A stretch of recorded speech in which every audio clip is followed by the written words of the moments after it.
All right, so the UFC returned to Mexico City this weekend. It was a great crowd, pretty good fight card, a lot of exciting fights happened. Let's start with the prelims. Alex, what happened in the prelims? A lot of good things. Muhammadjan Hillman Naimov, he proved he was the real deal against Eric the King Silva. Naimov is from Tajikistan. He invaded this king's land early, and he was swinging for the hills, man. After a spin kick, or a missed spin kick, a takedown, and a leg injury to Silva, Naimov was crowned 3-0 in the UFC. Next up, we got a fight that really helped us get our name. Felipe de Tona dos Santos, he defeated Victor El Magnifico Altamirano. And that's by split decision. Shout out. That was a mouthful. That was a mouthful. I'm happy I got it all across that time. In this closely contested fight, both fighters were El Magnifico, but Felipe de Tona was more explosive, winning the fight 29-28, 29-28, and 27-30 on the judges' scorecards. Another flyweight fight was up next, featuring Ronaldo Lazy Boy Rodriguez versus Denis Psycho Bondar. The Lazy Boy came in, laying into Bondar, asserting pressure deep into the second round. After some shots, he gained the rear naked choke, reclining Bondar back and securing the submission with only 1 second left in the round. If you're a real psycho, you're going out, if you ask me. It's fair. That's a fair assumption. But I've also never been choked out, so it kind of leaves that up. You want to change that?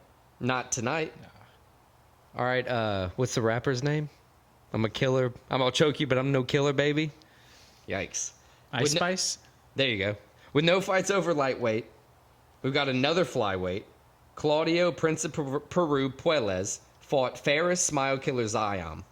With the Prince of Peru working takedowns but not much else, a split decision is well expected here. The Smile Killer had nobody laughing as he took home the decision, showing that a lot of activity will score you points. But it depends on who's judging the fight. Fair. Edgar Puro Chares had his rematch against Daniel Miojo da Silva. And in my opinion, this fight, even with the quick stoppage from the last one, went back down the exact same way. With Daniel da Silva having no mojo, getting subbed after trying to shoot takedowns the whole fight. It happens. Jesus Santos Aguilar turned control into points, and he fed on Mendonca's determined takedown approach in the next fight. Jesus cast out Mendonca's demons to win another fight by split decision. Praise the Lord. Wrapping up the prelims, Raoni Barcelos fought Christian El Nino Problema Quinones. This was a closely contested fight, with both having high points throughout the fight. Quinones faced one El Nino Problema when a leg kick got caught in the third, forcing him to the ground. Barcelos quickly cinched up the rear naked choke to steal the judges' spotlight for this one and the victory. And I think that pretty much wraps up our prelims. So that wraps up the prelims. Pretty good prelims, exciting stuff happening. Let's move on to the main card opener. Manuel Torres, Chris Duncan. This one was a chaotic fight. They started out, both guys swinging, both guys connecting on the feet. It was kind of out of control. Both guys were just like... It was aggressive. They were willing to get hit. They were both hit pretty hard, too. And then Manuel Torres, he got on Chris Duncan's back. Quickly. Kind of got a hold of him. And once he got a hold of him, it took a little while. He got him to the ground. Once he got him to the ground, it was done. He got the first round submission. It was an impressive performance from Torres. Had the crowd with him. He showed the hype is real for him, El Loco. Still only 28 years old. I mean, this night went about as good as you could hope for if you're Manuel Torres. Yeah, for sure. A quick sub for me. That's his third. He's 3-0 in the UFC now. All 3 first-round finishes. That's good. I mean, obviously that's good. First-round finish is what you want. If you're going to be a star in the UFC, especially in the smaller divisions, they don't want a whole bunch of decisions. Manuel Torres, highlight reel. I mean, didn't they get one of the fights of the nights? I believe performance so. bonus of the nights? He called out Paddy Pimblett, or maybe he didn't call him out. There was one who called him out. I think that would be a good fight, Paddy Pimblett. Yeah, that'd be a good fight. I think so, especially if you're a guy trying to get your name out there. Maybe Elvis Brenner or Drew Dober, just to kind of mix up a couple other names. Elvis Brenner's also 3-0 in the UFC, so if you're trying to figure out Who's who. difference of styles. If you're gonna, give them a different style matchup, we could go either way. The next one had the largest odds on the entire card. Horegi Hughes. Yeah, Yasmin Yaregi versus Sam Hughes, the Louisiana native. Yaregi, she threw very precise strikes throughout. She had good pressure, and she just showed that she's in a different, complete game than Sam This Hughes. one was a boxing match the whole way through. Stayed on the feet. Hughes, I think her game plan was to try to get Horegi to the ground, but she couldn't get even close to her. Horegi was faster than her. She controlled the octagon so well. She was faster than her. She had better footwork. She was beating Hughes up. It was a very impressive performance for Horegi, and I think you're right. This was just goes to show you there's levels to this, and Horegi was at a different level than Hughes. So, who do you think Yaregi fights? I think Molly McCann, new to the division, just got her first, That would be a good win fight. in the division. Maybe JJ Aldrich or Michelle Waterson Gomez. I think she probably wants Waterson Gomez the most because that's the biggest name. I'm going to keep throwing that out there until I'm right. Yeah, I mean, it's going to come up eventually. Horegi, though, this was a nice performance from her.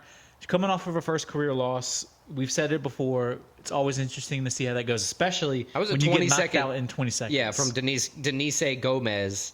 That was a brutal knockout. So it was a great performance from Horegi. I think she's still only 24 years old, so she has a lot of potential. Any of those names sound good. I would like to see her fight Molly McCann, but Michelle Waterson Gomez also is a good fight for her, I think. Yeah, I agree. So the next fight was supposed to be Raul Rosa Jr. versus Ricky Turcios. How do you say his last name? I think both of those would get you past in an airport. But literally minutes before the fight, they were about to do the walkout. Rosa became ill. They scrapped the fight. They actually moved it to we're going to actually cover it this week because they moved it to this week. So instead, the next fight was Francisco Prado, Daniel Zellhuber. And this was probably one of the most exciting fights of the night. On the feet, both guys hitting each other. And it was also one of the most impressive performances. Zellhuber, he showed he's the real deal. He was really did. So impressive. He used his reach to an advantage. He ended up winning by decision. I think 29-28 on every scorecard. Yeah, it definitely was right on the judges' scorecards. He pretty much closed both, by the end of the fight, Prado's eyes. Yeah, pretty much. They have the meme, not meme, but the video circulating. The coach was saying you don't need your eyes, just get in there, get close, and swing. He knows you need to get in there, get some points, or finish. Prado showed his toughness. He had power, bunch of power. power. Zellhuber had to survive a lot in the first round. That's what I was about to say. I think Prado got the first round, but then Zellhuber, once he established his jab and he hurt that eye, he cut him in the second round. It was done after that. Zellhuber controlled as you said earlier about the precision Yaregi here. controlled the octagon, used his reach. Because there was an obvious huge reach advantage in this fight. One of the big things was Zellhuber. You go to the corner, you listen to your coach, you make some adjustments, and then they work. Well, I mean, that changed the whole tide of the fight because you go into the second round down if you're Zellhuber in this one. You have great adjustment. Like you said, you figure out the jab. At that point, you're striking with high-level precision, and you're tearing him apart for the rest of the fight. It was a very good turn of the tides and a very good fight of the night. That's 3 straight wins for the Mexican Zellhuber. Still only 24 years old, 15-1. So this overall, was the call 3-1 in the UFC. This was the Paddy Pimblett call out. Zellhuber is the one who wants Paddy Pimblett. I think that's a great fight for him. It's the right name for sure. You got Paddy Pimblett, who's been on a tear in the UFC. He's a fan favorite. Say what you want, he's undefeated in the UFC. Yeah, I mean, coming off of he beat Tony Ferguson up. I think Paddy's a good option. Ludovic Klein, another good option, or maybe even a fellow fighter on this card, Fares Ziam. I think Fares Ziam would be a good fighter. He's showed poise in the UFC as well. They're close to the same level. I think it would be interesting. But his call out Paddy Pimblett, I think, is probably the most likely fight to make next. I think so too. And Zellhuber, he was one of many young Mexican fighters that really put on a performance in this card. and it shows you the future's bright for Mexican MMA, especially these young guys coming up and women. Dude, the crowds with Mexico, like we were saying before when we were previewing, the crowds are crazy. They were crazy. They had nice chants going on, singing. It was A couple awesome. brawls. So let's move on to the co-main event, and this honestly was maybe the most surprising result of that. I don't even know why it was that surprising, but it was surprising to me. Yair Rodriguez, El Pantera, loses by, you guessed it, choke to Brian Ortega, T-City. T-City got him in a triangle. This was an interesting fight. Brian Ortega, is he back? Maybe. The first round, it looked like Ortega was about to get knocked out. I mean, You're Yair right. Rodriguez, probably the first 2 minutes, it was all survival for Brian Ortega. He got dropped. He got kneed in the face. He was up against the fence. He looked like he didn't know where he was. But by the end of the first round, Ortega had Yair on the ground, and he had control. But I still think Yair won the first round. Second round, Ortega maybe not dominated, but he controlled the second round. Yeah, he definitely controlled it. Got his ground game going, got some ground and pound. And in the third round, Yair was done. I think he was spent. It looked like he kind of blew his load in the first round. Ortega was still strong, got him to the ground, and it kind of seemed like Yair, once Ortega got him to the ground again, Yair, I don't want to say gave up, but his will was killed. No, I definitely agree. I think by the second round, the tide started to turn, and T-City did what T-City does. You know, he forced Yair to the ground. He didn't get the triangle choke, but he did get, the choke to get the sub and to immediately assert himself back into title contention. I mean, it's as much as I'm not a fan of him as a fighter, all respect. Like, I don't hate him for that. That's great. And ass this is fight. coming off. He had a Respect little to him. adversity before the fight even started. During like the announcing, like when Bruce Buffer was doing this thing, he twisted his ankle. Yeah, exactly. It was like, what the fuck? Yeah. I mean, you never want to see the fight end like that. You never want to see a fight end with an injury at all. You want to see it go out like that. And then he almost kind of choked Jair to death. Yeah, it's like he wouldn't stop. He said his ears wouldn't pop from the flight or something like that. Yeah, they were trying to pull him off, and he got He couldn't couple hear extra it. seconds in there. Yeah. Who But do you I'll- think is he going to fight next? Does I he saw- fight Volk off the loss to kind of get the redemption there? I don't think he fights Volk. The odds came out today, and he has the best odds to fight Ilya in Ilya's first title defense. Okay. He was like plus 150, and I think Volk was like plus 200.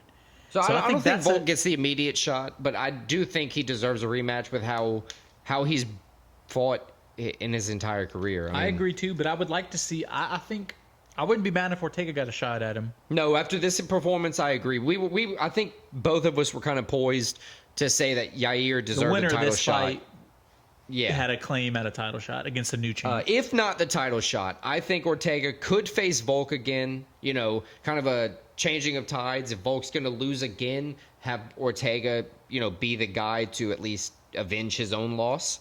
Or Movsar Evloev. Him versus Evloev would be a good fight. I know we've spoken about that a couple times. He's undefeated as well. He's a monster. He's a ground guy. It'd be two ground guys. Give Brian Ortega a chance to avenge his loss to Max Holloway. I mean, that would be a good fight, but Max just beat him up so bad. I always want to see Max fight. If Max is anywhere near the discussion, I promise you I'm going to bring it up. I mean, I'm always going to tune in for a Max Holloway fight. Yeah, exactly. All right, let's move on. Main event. I think before we go there, though, I do think Brian Ortega getting a title shot is most realistic. But any of the fights, I'd be happy to see. As much as, I don't want to necessarily. All right, main event. Royval Moreno 2. I think setting up Morval Moreno 3. my next 4 years. I mean, Brandon Moreno, it seems like every other fight is either a split decision, very close loss, or a draw. He is the grudgiest man I've ever. He's like, I will not move on. And he's unless, so nice. Yeah. Give you a heart while he's killing you, I guess. It was a good fight. It was a good fight, very close fight. I think Moreno won the first 2 rounds, and then Royval kind of... Royval attempted 556 total strikes. It was Royval had the volume. Moreno had a little more power. Yep. But it just seemed like Royval did not slow down at all as a fight. If anything, he kind of picked up as the fight went on, yeah. Moreno, it's crazy. I don't want to say it like this, but it's almost as if he cannot be finished. Yeah, I mean, he's not... you're not going to finish him. Yeah, he's like, I don't know what you like. It's crazy. If Davis and Figueiredo didn't finish him, like I don't think anybody's going to finish him at this weight class. Yeah. I mean, the flyweight division is continuing to be. I mean, these two guys are right. The weirdest, most interesting division there is. These two guys are right there. Like, they're yeah, still Pantoja. right there. Pantoja has a win Pantoja was over at both. the fight. Yeah, because he was ready for a call. He knew he was like, I'm probably going to fight one of these guys again. Yeah, so he's watching game live. That's what he's doing. He's getting tape. He knows that no matter what happens, he has to be ready. I do like they put the camera on him and he just held up 5-0 because he's 5-0 against those two guys combined. So if you're getting another, and that's the thing for Pantoja, if you're defending the title, you're going to cement your legacy. You're going to go 3-0 against one, maybe 4-0 against one, because those guys are going to keep knocking on the door until they retire. Yeah, but saying that, I don't think Royval gets a title shot next after this win. So I think maybe if he had a crazy finisher, Brandon Moreno, he would get it, but I just don't think he did enough in this fight to get a title shot. Well, obviously Moreno didn't, so I think the next fight they do is... You think they fight the third time? Brandon Moreno, Brandon Royval 3. Probably in the summer at UFC Noche. Maybe in September, like it was last year. They announced that it's UFC 306. They're giving it a full pay-per-view this year. Sphere. Nice. Yeah, so I think that's probably where we're going to have it. We're going to see UFC Noche, Brandon Moreno, Brandon Royval 3. Not the main event, but probably a co-main. I think it's going to be a Alexa Grasso main event, to be honest with you. Yeah, and I wouldn't be surprised about that, honestly. But especially with the way Brandon Moreno's her dark, and honestly, beautiful eyes. We say Brandon Moreno. Royval did the same thing, just one less guy. I mean, he's fought Pantoja a couple times now. Yeah, absolutely. And he fought Davis and Figueiredo as well. Yeah, so it's the same division, very contested as always. It's frustrating when you see there's like no the new same blood. three It's the same guys. guys just staying at the top. Yeah, which is cool in some ways.